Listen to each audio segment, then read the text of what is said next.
Coming up on UCF Nightly News. Students attended the SG Senate meeting in protest of a new bill. Find out what they protested against and how students felt about the bill. This year's highly anticipated Super Bowl halftime show was full of Latin dancing and exciting music, but not everyone liked the show or thought it was appropriate. U.S. Department of Defense imposed a travel ban to China. Find out how students feel about it. In sports, the UCF softball team kicked off their season last night. See how they did. Nightly News starts now.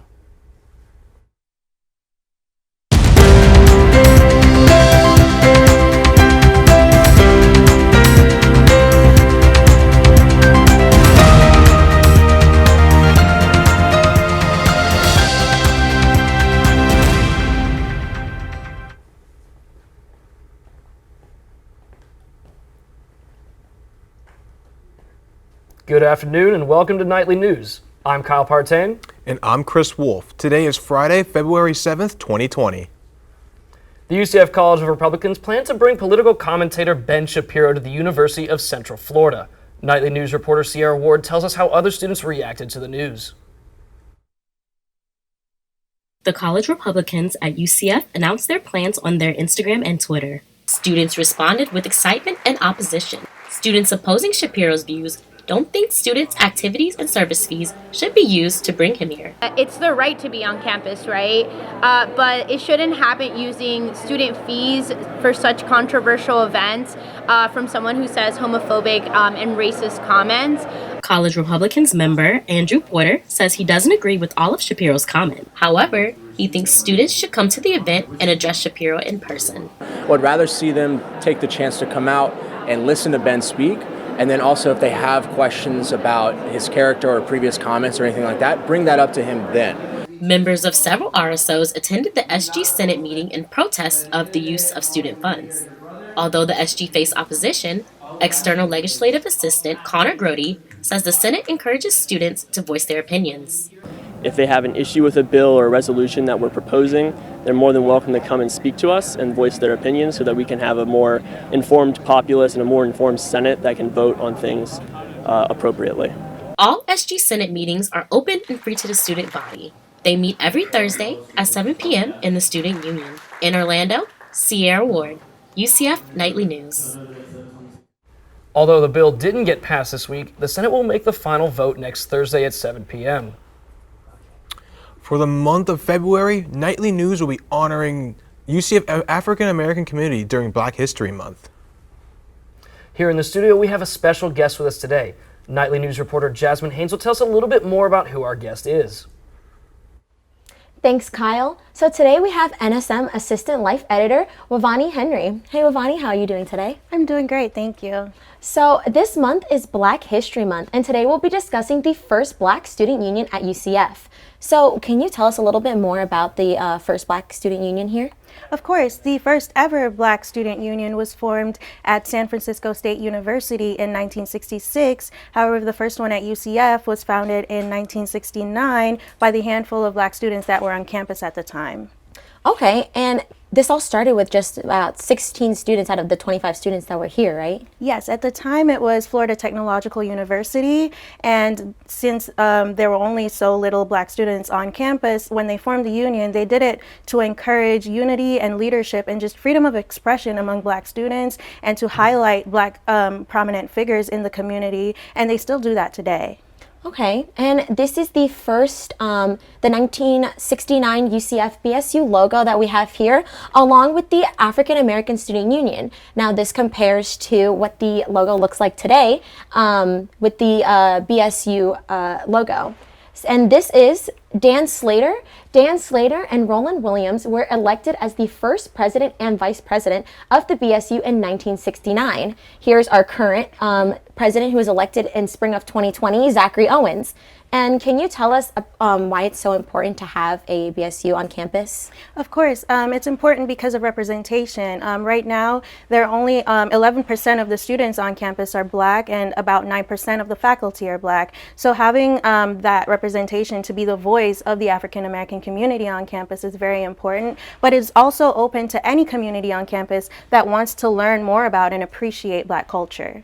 And how exactly does them celebrating back when in 1969 compare to how they celebrate today? Well, now for a few years we've been doing the Black History Month opening ceremony, and every year they highlight a different part of Black culture. And this year they'll be doing it with an event called the Darkest Hour. It's a 4-phase event where they'll be highlighting different aspects of Black history, like the Montgomery bus boycott and the Black Wall Street that was very famous back in the day. And it will be really interesting to see how they shed light on these topics. That sounds like an event that I'd want to go to. The first BSU, so this month means a lot for our BSU history, and during Black History Month in 1970, BSU was established the annual Black Litigation Week. This honors historical Black figures such as Malcolm X, and the BSU has continued to add events like Black Expression Week, later changed to the Black Awareness Week for the month of February. And I would like to thank you so much for coming here on the show with us today. Thank you so much for being here today and giving us a little insight on what UCF's Black history was like. And tune in next week as we continue to honor UCF Black history. But for now, Armond, can you tell us what the weather's going to look like for tonight? Thank you, Jasmine. Well, let's first start taking a look outside real quick. So right now it's a little bit cloudy. And, you know, it's 100 times better than what happened last night due to the severe weather storm. But we're going to talk about that later. So right now, we're going to look at current conditions. Right now, it's 67 degrees and the humidity of 49%. And winds are going westward at 15 to 20 miles per hour. So Florida's doing a little bit huff and puff. And 0% chance of rain. So that's great if you want to go outside, walk your dog, and go to the park and do a picnic. So let's look at tonight's forecast. So tonight we have a low of 44 degrees. It's gonna be a little bit cooler, 0% chance of rain, excuse me. And winds are gonna come down just a little bit at 5 to 10 miles per hour. And humidity is gonna be a little bit sticky, but not too much at 46%. So back to you, Kyle and Chris. Thanks, Armond. With the student government election season just getting started, some students are reflecting on this past year. Nightly News reporter Jordyn Markhoff tells us what students had to say. The Kyler and Madeline administration is starting to wrap up their term. Some students say they feel out of the loop about the work Kyler and Madeline have done this year. Associate Justice of the Judicial Branch, Connor DiMatteo, told me some of the obstacles the administration overcame. The mathematical sciences building, they're working to get funding secured. They have now secured that funding and we'll see renovations happening there, but it took a little bit of time because you have to find the money and you have to actually allocate the money as well. DiMatteo adds that the university did not allow the administration to carry out some platform points, but others, like bringing e-scooters to campus, far exceeded his expectations. Right here on the Student Union patio just 1 year ago, Kyler and Madeline were campaigning to become the next student body president and vice president. Now, a year later, we take a look to see how students feel they did at fulfilling their campaign promises. UCF student Valeria Hansen reflects back to when she first learned about Kyler and Madeline's goals. I think they talked a lot about sustainability initiatives. That's something I remember them talking about, and I'm honestly not quite sure whether or not they followed through with it. Associate Justice DiMatteo reminds students that all Senate meetings are public record, so any student can know what's going on. In Orlando, Jordyn Markhoff, UCF Nightly News. Student government senators will continue to table throughout the semester, so make sure to let them know what changes you'd like to see. A UCF biology student is developing a new way to check dopamine levels in the bloodstream. Nightly News reporter Armond Sarduy has the latest on her research and what it means for the brain. Aliyah Bakash is developing a new optic technique to monitor the brain through blood tests. The technique uses nanotechnology and focuses on the neurotransmitter dopamine. This neurotransmitter plays a large role in affecting your mood and motor skills. The test uses a drop of a patient's blood and puts it into the sensor. The sensor then searches for the dopamine in the plasma of your blood. Bakash says this test helps patients monitor their dopamine levels. So much so that that patients could be able to monitor their concentration of dopamine within their blood throughout the day, just as they would their blood sugar. The biosensor acts like a laser when searching for the dopamine and detects it right on the spot. What I have in my hand is an optical biosensor. It is used to track dopamine levels in the bloodstream and is very resourceful when detecting diseases like Parkinson's and Alzheimer's. Research assistant Sang Lee says the research makes it more convenient to detect dopamine. With this research, we're hoping to accomplish that we bring a more practical, convenient solution to measuring dopamine levels in a more simpler manner. Health experts say dopamine enables your brain to communicate and control movement. The body can stop producing dopamine if the brain tells it to do so. It could cause muscular dysfunction related to Parkinson's disease. Reporting in Orlando, Armond Sarduy, UCF Knightly News. Low dopamine also causes symptoms associated with depression. Bankesh plans to present her work during UCF's annual Student Research Week. It starts March 30th and ends April 3rd. Coming up after the break, find out how UCF's Hispanic community reacted to the Super Bowl halftime show's cultural impact. Stay tuned.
This year's Super Bowl halftime show marked a huge step for Latin women, but not everyone thought the show was appropriate.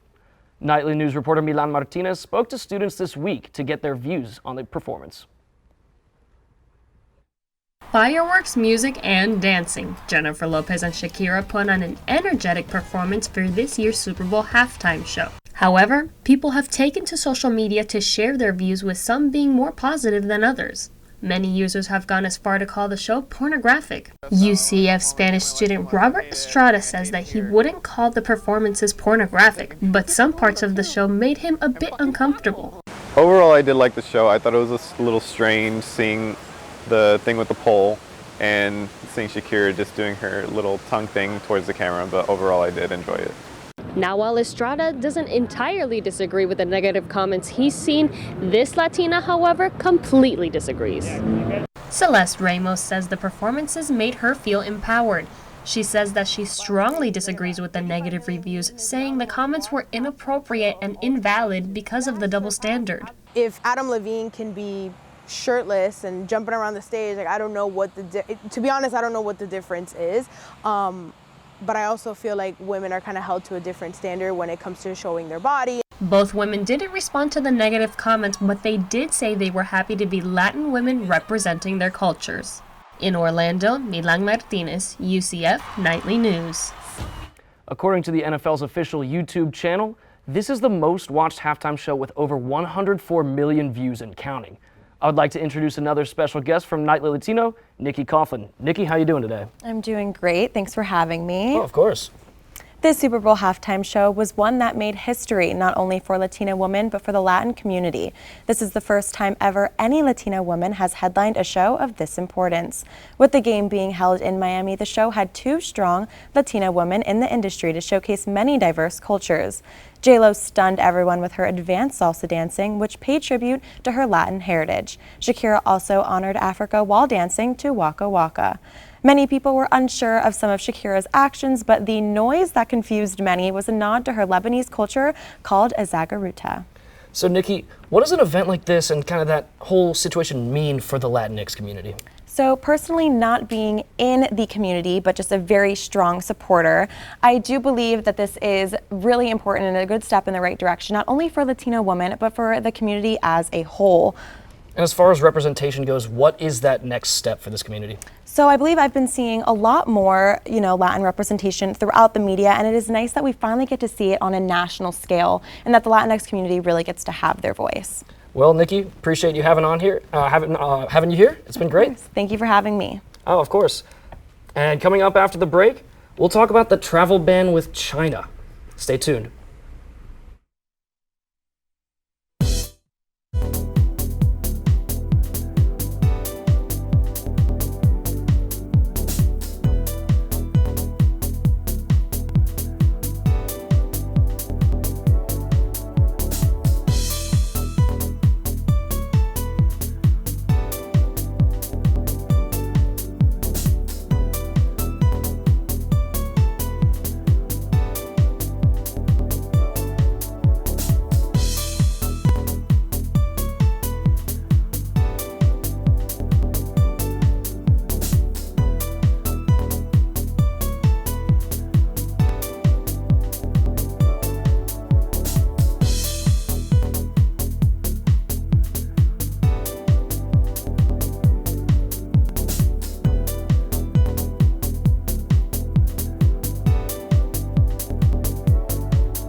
The coronavirus caused the U.S. to put new rules around travel from China.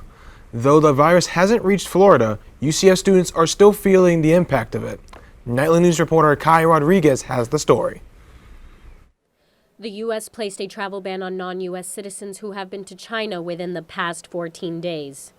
The ban comes after the outbreak of the coronavirus. U.S. health officials are quarantining any U.S. citizens who have traveled to the Hubei province where the outbreak came from. There are only 11 airports allowing flights from China into the U.S. The Department of Defense is quarantining travelers and immediately taking them to their facilities. China native Matthew Wong says though he is not happy with the travel ban, it is necessary. It is reasonable that how the American government passed this law so that they can protect their own citizens. The coronavirus spread quickly outside of China in only a few months. To stop the spread, a total of 14 countries have issued travel restrictions to and from China. Due to the travel ban, hopefully the coronavirus will not be spreading around anywhere near UCF or globally. UCF student Edward Lee says he understands why the travel ban is in place. He adds the virus spreads fast and it puts Asian people in a dangerous position. I feel like Western media coverage is taking advantage of this and using it to create a narrative of like fear-mongering against Chinese people. As of right now, there is no set date for when the travel ban from China will be lifted. In Orlando, Kai Rodriguez, UCF Nightly News. If you plan on traveling outside the country anytime soon, check the new updates on the travel ban at dc.gov. And Kyle, it poured on me last night, and it was a cold front coming through, and it's been warm this week. But are we going to see cooler weather this week? You know, it's been really weird. It's just got colder today. It's been really windy these past 2 days. And last week, Armond Sarduy told us not to get blown away. So Armond, what do you got for us this week? Well, that's right, Kyle. Well, the severe weather is least of our problems, but right now we're going to talk about the highs. So the highs are 56 degrees in Tallahassee and 62 in Partain, as per usual, in Jacksonville. And Tampa is 66 and Orlando 67. So grandma, make sure you keep a light sweater, okay? And Miami, we're going to look at a high of 73. Tallahassee is going to be dropped down really, really low at 37 degrees. And Kyle, if you're going home in Jacksonville, make sure you bundle up, 41 degrees. Tampa, 46, and then Orlando, 44. So Tampa and Orlando, like always, is trying to do neck-and-neck competition. This time comes the weather. Miami is 60 degrees, and we're going to take a look at the 5-day forecast. So let's look at Saturday. So Saturday is a high of 69 degrees, and a low of 51, and 0% chance of rain. Sunday is 74 degrees, and a low of 59 degrees, and 10% chance of rain. And then Monday through Wednesday, we're going to have a hot streak of 80 degrees. As a high of 80 degrees on Monday. So when we go back to school, make sure you keep a light sweater and maybe even a tank top. And low of 60 degrees on Monday and a 20% chance of rain. On Tuesday, it's going to get really, really hot. So it's going to be a high of 83 degrees and 64 degrees and 10% chance of rain. Wednesday is pretty much the same kind of weather. Back to you, Kyle and Chris. Thanks, Armond. Coming up after the break. The men's basketball team's inaugural space game is set for Sunday against Tulsa. Plus, the softball team began its season last night against Indiana. See how they kicked off their season. Stay tuned.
Welcome back, Knights fans. I'm Jordyn Markhoff, and here is the latest news on UCF sports.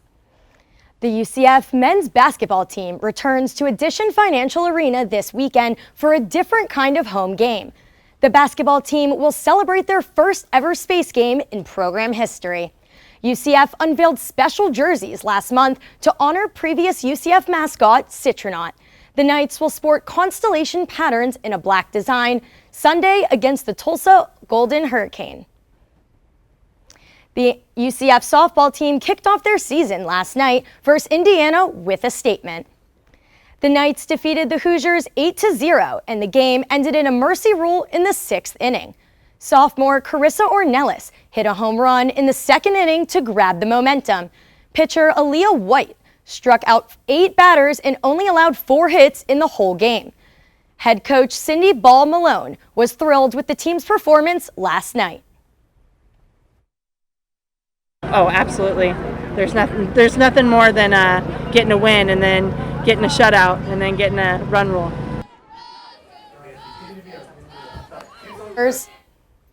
All time. They look ahead to the next season to extend that streak in today's game against Indiana. First pitch is set for 5:30 p.m. In case you missed these first 2 games, the Knights will be playing 4 more times over the weekend against some tough ACC competition. The NBA trade deadline is officially behind us, and the hometown Magic made a move minutes before the buzzer. The Magic acquired forward James Ennis from the Philadelphia 76ers in exchange for a future second-round pick. Ennis is averaging 5.8 points per game this season and comes to Orlando to help the team to try and qualify for the playoffs. The Magic currently hold the last Eastern Conference playoff spot. That's all the time for sports this week. Now, back to Kyle and Chris. Thanks, Jordyn. And Chris, I know you were at that softball game yesterday. Can you kind of tell me about what was your favorite moment of that game? My favorite moment was just the great offense that they had. Like, they have a lot of new players on the team, and they won 8-0 in 6 innings. Like, I did not see a mercy rule coming. Yeah, it was a dominant performance. Really surprised at how the bats flew. Aaliyah White obviously did great. That was awesome, right? Yeah, that was a great game. Only coming up 4 hits, didn't give up a single run. That's just outstanding. Yeah, it was an outstanding performance. Anyways, that's our time for right now. Thanks for joining us. Remember, you can always keep up with us during the week by tuning into our daily webcasts or following us on our Instagram at UCF Knightly News. And if you've got a story idea you want us to know about, send it our way. You can reach us at nightlynews@gmail.com. Thanks for watching and have a great day.